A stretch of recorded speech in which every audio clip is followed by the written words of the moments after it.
PhDs out there, and some of you were very naughty when they wrote their own PhDs because they ask a lot of questions, they want to understand the world and want to show all the other academics, you know, you failed, I found it.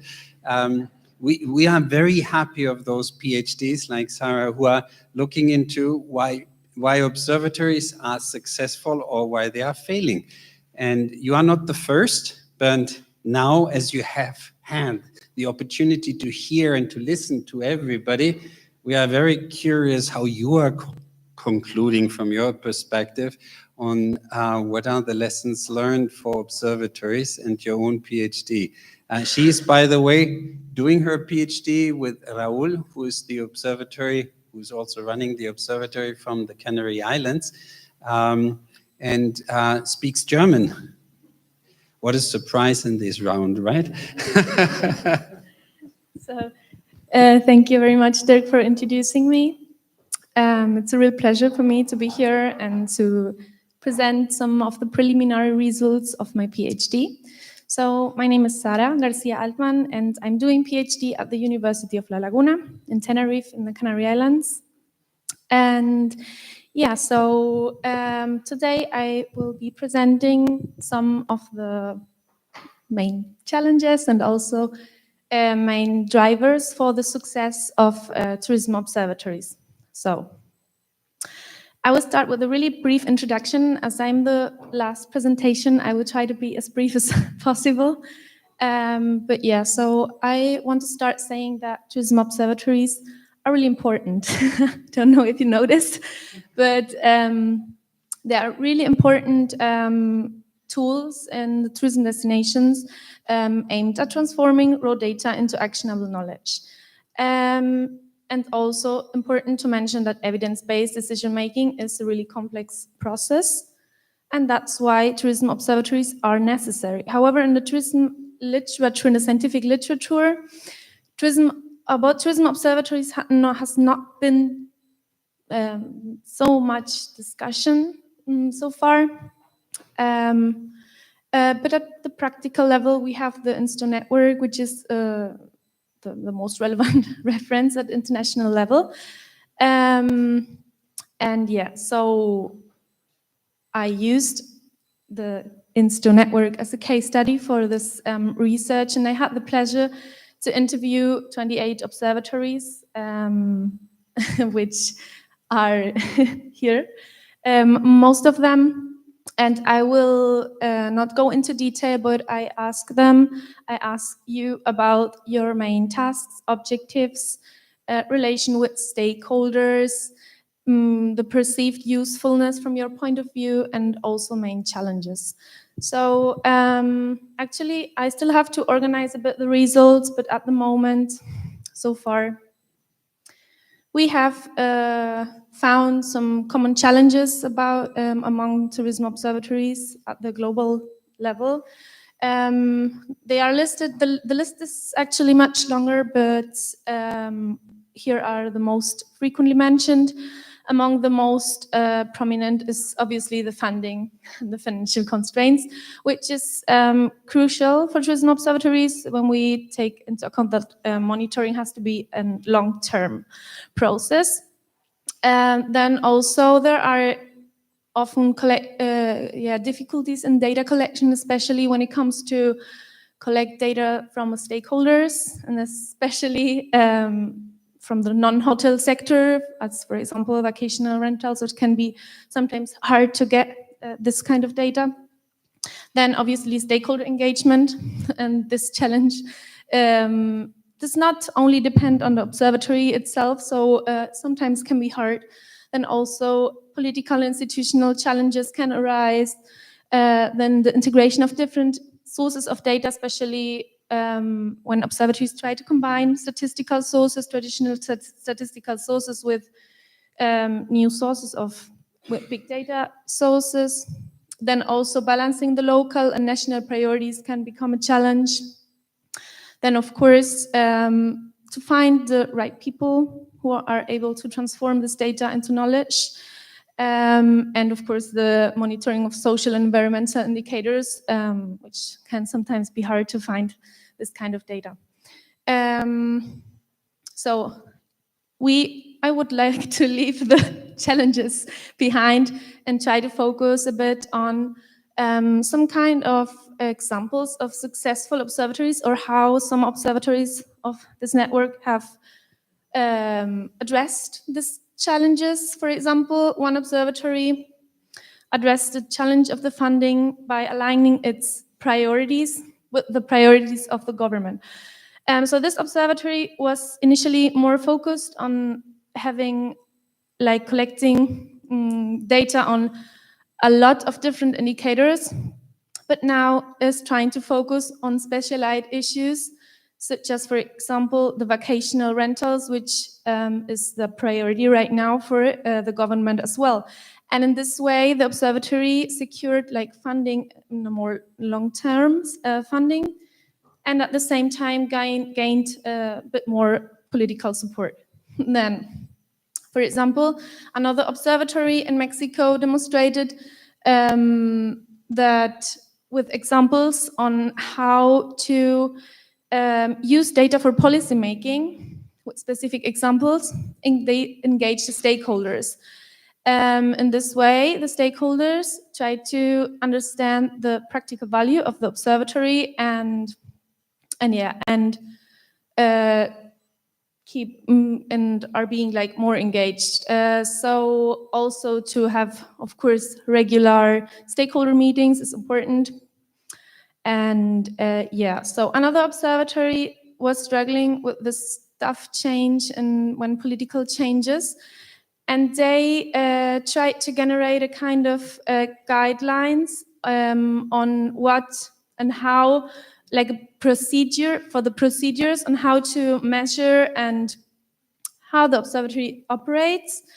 And so what they did is to offer regular training courses, so that in order that when there is a staff turnover, that the way of operating of the observatory remains more or less like the same.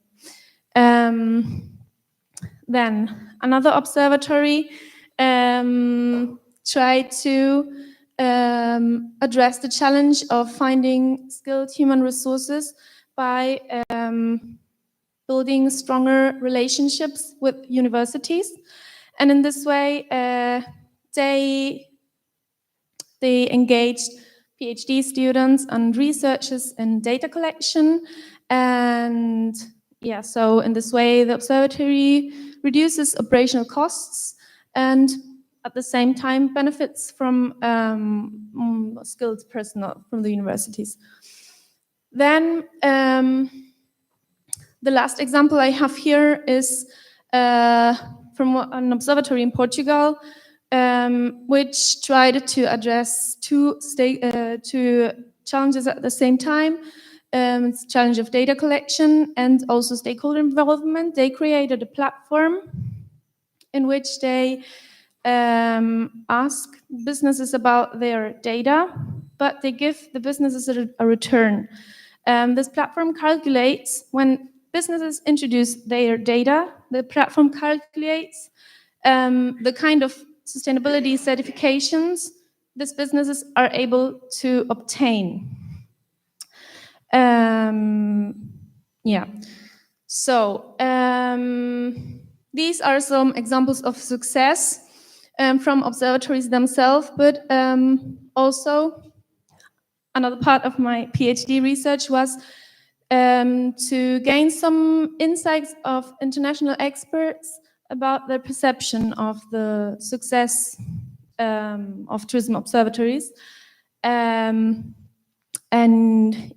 are some quotes. For example, a tourism consultant said that it is essential that potential users know that the observatory exists and understand what data is being collected. Then an academic researcher said that the observatory needs to give feedback to stakeholders in a way that they can understand and use. Without this feedback, stakeholders lose interest. Then a destination manager said that the success of an observatory depends on its ability to provide reliable data that allows destinations to make evidence-based decisions. So as we can see,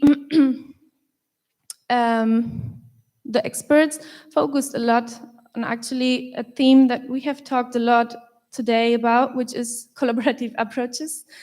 And we did a list with the results on which, of course, effective communication, user-oriented approaches, and stakeholder engagement were the most frequently mentioned. And yeah, so I don't know if I mentioned it, but the experts were from different fields. There were tourism consultants, academics, statisticians, tourism statisticians, and also destination managers. I don't know if I said it, and tourism consultants. And yes, so it's really important that tourism observatories know how to communicate their results in order that the stakeholders, the users of the observatory production, understand the knowledge that the observatory produces. And for this, it's really important that the observatory knows very well their target audience,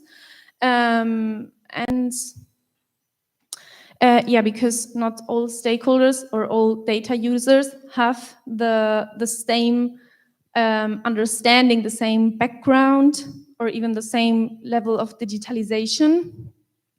And this even includes sometimes presenting the information, the same information, in different ways, as for example, larger reports, more visual reports, or dashboards, for example.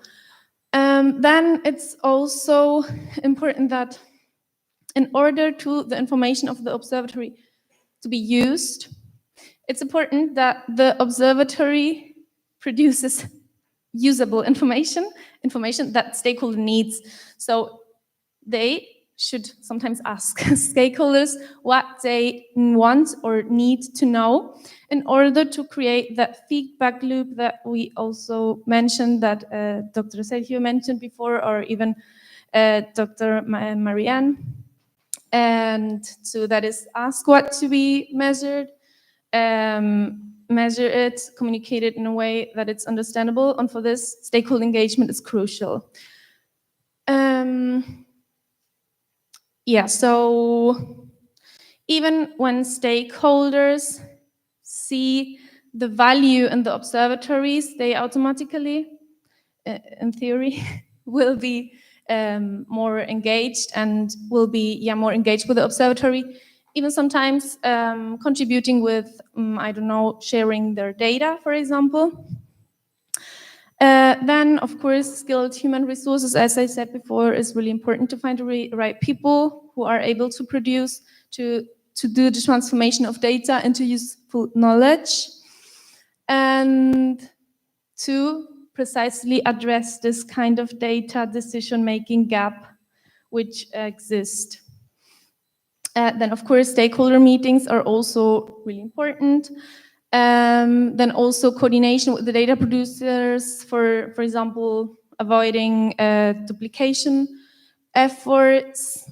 Then having clearly defined goals to not lose the objectives is also important. And of course, to be designed as a long-term project, which has to be with the funding. Also, when the observatory is designed in the long term, the stakeholders have more time to create more trust in the observatory, which is of course also beneficial for stakeholder engagement. Yeah, so that's all from my side. I hope I did not got too wrapped up. And yeah, so thank you.